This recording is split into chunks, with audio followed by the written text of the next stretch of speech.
faut quand même que j'ai le cadre, dit Philippe. Je vous avais promis une rencontre énergétique. Eh bien, je suis très heureuse de vous présenter pour ce partage Solune mon Dallon. C'est mon Dallon ? Philippe, ça même. Bon, alors j'ai quand même envie de vous raconter en une minute notre rencontre avec Philippe il y a quelques années déjà, où je suis venue dans ton cabinet qui est au Tampon. Et le travail que tu fais, c'est pas un travail de massage, pas du tout. C'est pas un travail de relaxation, pas du tout. Je dirais même que c'est un travail d'intensité majeure. Nous sommes aujourd'hui sur le lieu qu'on appelle le Vortex. Alors on en a parlé longuement avec Philippe parce que c'est vrai que sa sensibilité lui fait dire que quelque chose est parti d'ici. C'est très touristique. Si vous allez à La Réunion, vous allez forcément aller au Vortex pour voir ces petites pierres sur les rochers qui racontent des choses. Est-ce qu'elles racontent vraiment quelque chose ou est-ce qu'elles sont posées par 2-3 touristes en mal de spiritualité? Nous ne commenterons guère. Elles ont raconté quelque chose. Maintenant, c'est devenu un petit peu un amusement public que d'empiler des pierres. Et c'est un peu dommage, parce que c'est vrai que le lieu a perdu un petit peu de son énergie. Mais bon, il y a la mer à côté, donc il y a quand même quelque chose. Il y a quand même quelque chose, j'avoue que même si je savais que ce n'était pas forcément le lieu le plus tellurique de La Réunion, on est toujours un peu ému d'arriver dans ces endroits d'une grande beauté et je dirais des endroits de mémoire. Alors ça me mène peut-être à essayer de vous présenter Philippe maintenant après cette longue présentation, mais c'était pour vous faire profiter du lieu et de nos natures échevelées. T'as bien fait de mettre une casquette. C'est pour ça que j'ai gardé la casquette. J'aurais dû faire comme toi, mais tant pis, ils sont habitués à me voir échevelée. Et alors, puisque Philippe, moi je pourrais le définir comme énergéticien, donc je disais que je t'ai rencontré il y a quelques années et j'ai voulu opérer, on va dire avec toi, un travail en 3 dimensions ou en 3 plans. J'ai eu l'impression qu'en venant te voir à plusieurs reprises, j'avais réussi à commencer à soigner mon corps physique déjà dans un premier temps et puis mon corps émotionnel, c'est ma 2e rencontre avec toi, et la 3e, peut-être qu'il y a eu une espèce de rencontre spirituelle de quelque chose. Alors je parle bien sûr d'énergie avec vous-même et votre propre corps. Et ce que je voudrais te demander, Philippe, puisque on sent vraiment que c'est pas un massage, que c'est vraiment une rencontre énergétique, est-ce que tu pourrais arriver à me décrire quel est ton lien avec la dimension énergétique de cette existence? Alors, tout d'abord, une petite parenthèse. Si jamais vous voyez qu'on n'est plus sur l'image, c'est que les vagues à côté nous ont emportés. Voilà. Sinon, voilà.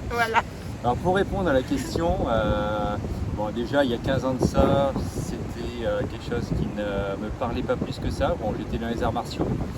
Et jusqu'au moment où mon maître, qui a perdu le sien, m'a dit voilà, il y en a un qui doit prendre la relève et celui qui a le plus de potentiel, c'est toi. Et donc voilà, j'ai travaillé là-dessus et j'en suis là aujourd'hui. Voilà, l'énergie. Alors donc c'est arrivé par transmission, c'est souvent le cas hein, en général. C'est vrai que quand on a une espèce de mission comme ça qui nous dépasse un peu, quelqu'un nous montre du doigt ou en tout cas plutôt nous montre la direction à suivre. Et puis, donc après, tu rencontres, alors il faudrait que tu décrives d'une certaine manière, quand tu rencontres, tu rentres dans la dimension physique de la personne, mais moi je sens bien que c'est quelque chose d'impalpable que tu rencontres autour de la personne, c'est ça?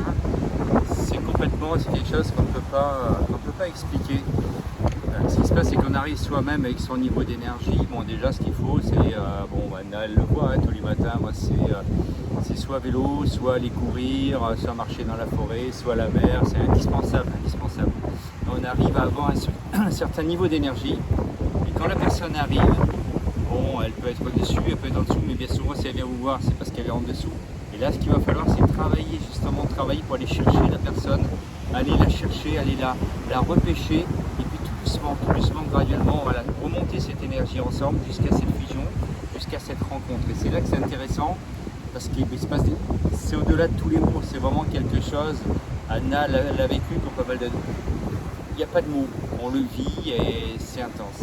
Alors ce qui m'intéresse beaucoup dans ce que tu dis, et ça je trouve que c'est très important dans le travail énergétique, c'est cette notion qu'on est d'abord un corps incarné et qu'on on va rencontrer d'abord l'incarnation et la matière. Et à partir du moment où on a conscience de son incarnation, on va pouvoir travailler, on va dire, les autres niveaux d'énergie, mais dans une matière tangible. Il ne s'agit pas d'aller flotter dans des sphères inconnues ou d'aller essayer d'appeler des esprits, etc. Là, en fait, le travail énergétique, je ne sais pas si tu es d'accord, mais il est très incarné. Tout ça parce qu'il est basé sur la respiration. Hein. C'est pas du tout, on n'est pas du tout, c'est pas un travail debout. Ça va être un travail, bon, je reviens encore aux arts martiaux. C'est vrai, c'est un travail de respiration, avec un travail au niveau des 3 foyers, avec un travail, on sent cette énergie qui va commencer à se déplacer, à monter le long de la colonne vertébrale, qu'on va faire travailler, qu'on va faire monter en soi. Et soit on peut la transformer justement en coup, en arts martiaux, soit on sent cette chaleur qui est là, et la donner justement pour aller aider l'autre. Et c'est là le travail, c'est pas du tout quelque chose de surnaturel, c'est quelque chose de tout à fait... les moines Shaolin le vivent tous les jours. Alors, outre cette transmission que tu as reçue, tu t'es quand même beaucoup formé. Il faut quand même pas oublier qu'il y a un travail. Hein. Il ne s'agit pas juste d'être informé par quelqu'un et hop, la science infuse vous rentre et on fait pas 3 jours d'hypnose et on est hypnothérapeute, je le rappelle. C'est pas comme ça que ça se passe. Donc toi, tu es aussi passionné, moi j'aimerais t'entendre parler de ça, par la fasciathérapie. La fasciathérapie, qu'est-ce que c'est? Parce que tu m'as donné une définition que j'ai trouvée magnifique. Est-ce que c'est toi qui m'as dit cette histoire qu'on avait reçu de la création, ce liquide qui faisait que ça avait enveloppé en fait toute notre matière et que c'était ça qu'on travaillait en fait, toute la substance autour des os, la substance autour des muscles. Comment toi tu décrirais Alors j'arriverai pas à retranscrire ça aussi bien que Anna d'une manière assez poétique. Mais c'est sûr qu'on, déjà d'un point de vue très matériel, on a un quart de notre masse corporelle qui est composé de fascia. Et ce petit filet blanc qui va être situé entre la peau et les muscles, à partir du moment où on va rentrer en contact avec ce fascia, on va y poser les mains et on va attendre un signal. C'est le corps de l'autre qui doit nous donner justement ce signal. Et dès qu'on le perçoit, c'est plus nous qui allons travailler, on va suivre ce que le corps va nous demander de faire. Et là, ça va être tout un travail où on a l'impression, la personne me dit, tiens, mais tu touches mon dos, mais j'ai l'impression que je suis en train de tirer quelque chose dans mes jambes, ou tu es en train de tirer quelque chose, j'ai la peau de mon crâne, parce que tout ça, c'est comme un gigantesque filet. Une membrane. Voilà, une membrane, tout un filet, et on rentre là-dedans, on peut rentrer de plus en plus profond, parce qu'il y a plusieurs niveaux. Et là, quand on rentre là-dedans, on navigue. C'est vraiment une navigation et c'est quelque chose de fantastique. On touche les mémoires aussi, tout à fait. Puisqu'on touche la mémoire cellulaire, donc on va pouvoir entrer dans beaucoup de dimensions.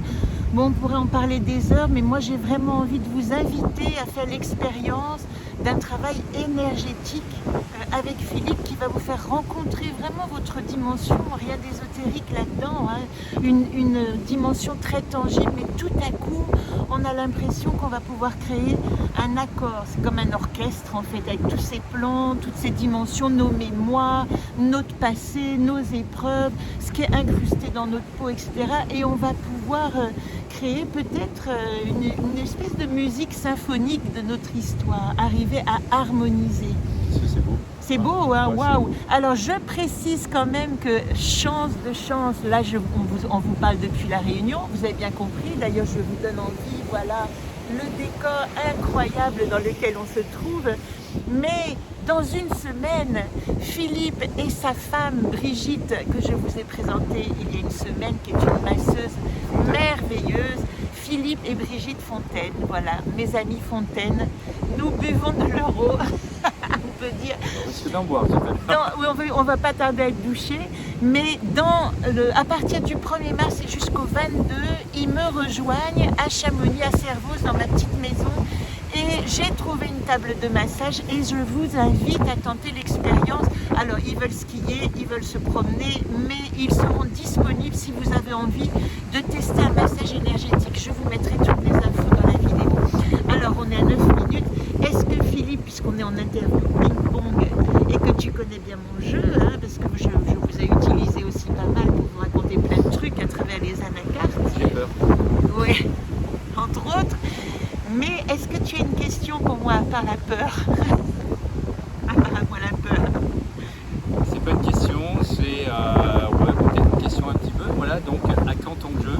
Et je suis vraiment pressé de voir ce que ça va donner. Vraiment, vraiment, vraiment. Je mets des points de suspension, je préfère ne rien dire, mais ça va être... Elle m'étonne à chaque fois. Là, tu parles de l'Ayolam ou du voyage symbolique? L'Ayolam. Parce que j'en ai deux. Alors, je vais vous dire un dernier secret. Quand mon jeu, je viens de terminer la mise en page donc, de ce jeu Ayolam, qui est une tentative de bébé créole. C'est-à-dire que j'ai été vraiment prise, mon âme a été prise d'amour pour cet endroit. Et puis, il y a beaucoup d'histoires qui sont reliées. Mon nom de famille est relié à l'histoire de cette île aussi. J'ai une fille qui habite sur cette île. J'ai trouvé ici quand même Miracine, Midalon, une famille, quelque chose, bonne famille, on peut dire. Et j'ai appris plus ou moins le créole en 2021.